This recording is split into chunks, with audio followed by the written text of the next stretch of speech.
Shalom Ubracha, nous poursuivons avec la 6e Mishnah du 7e Pérec. La Mishnah nous enseigne, cette fois-ci, concernant des plantes avérèdes, des roses, où nous allons voir d'autres plantes qui dégagent une bonne odeur, des plantes parfumées, des arbustes parfumés à kofer, le kofer. Kofer, c'est aussi une espèce, le Barthénoura nous donne son nom en arabe, mais ça ne nous donne pas grand-chose. De même à Ketaf. Alors Ketaf serait peut-être l'arbre balsamique, le balsamier, ça serait donc le Ilan à parsémone. Ve'al lotem, lotem, c'est aussi un arbre qui donne donc les branches, il donne de bonne odeur. Donc nous avons ici la rose, le kofer, donc un arbre qu'on ne définit pas vraiment. Aketaf, c'est la sève qui coule de cet arbre du balsamier. Vers l'otem, et donc ces branches, l'otem, qui aussi sont des arbres de parfum. Yeshlaim shvit, il y a un digne de shvi'it. Velidmem shvi'it, et pour la valeur aussi, si on a vendu cela, il y a aussi un din de shvit. Bien que ça ne se mange pas, on ne mange pas des roses ou ces kataf lotem, mais nous disent les mefarshim, on les mettait en conserve avec de l'huile pour que ça donne un goût dans l'huile.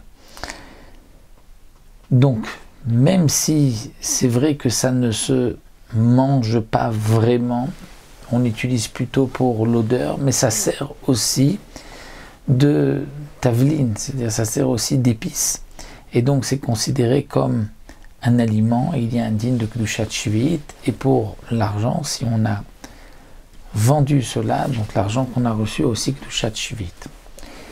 Est-ce qu'il y a un digne de biour ou pas? Ce n'est pas précisé dans la Mishnah, mais le Barthénoura dit Veu adin. C'est vrai qu'il y a un digne de bio, de même biour, étant donné que ça sèche, et puis arrive un moment où ça tombe de l'arbre, on n'en trouve plus. Rabbi Shimon Omer en la ketaf shvit neshnoperi. Rabbi Shimon considère que le ketaf, puisque ce n'est que la sève de l'arbre, ce n'est pas le fruit lui-même. D'après lui, il n'y a pas de digne de shmita, parce que ce n'est pas un fruit. Donc c'est comme un morceau de bois, comme un arbre. Il n'y a pas de kedushat shvi'it sur les arbres, sur le bois. Pourquoi?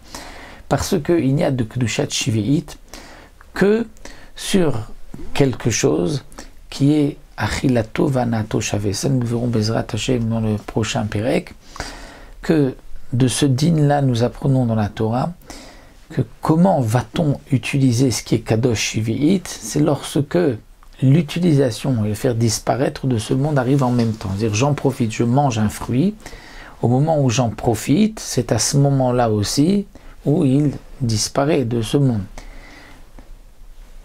Donc c'est la manière dont on en profite, et c'est aussi ce qui définit ce qu'il y a Kedushat Shvi'it. Le bois n'a pas Hana Biroshavet. D'abord, le bois brûle, il disparaît de ce monde, et la Hana, c'est ensuite le charbon, ce que nous avons de ce bois par la suite, la chaleur, et ça vient après, donc il n'y a pas dessus de Kedushat Shvi'it.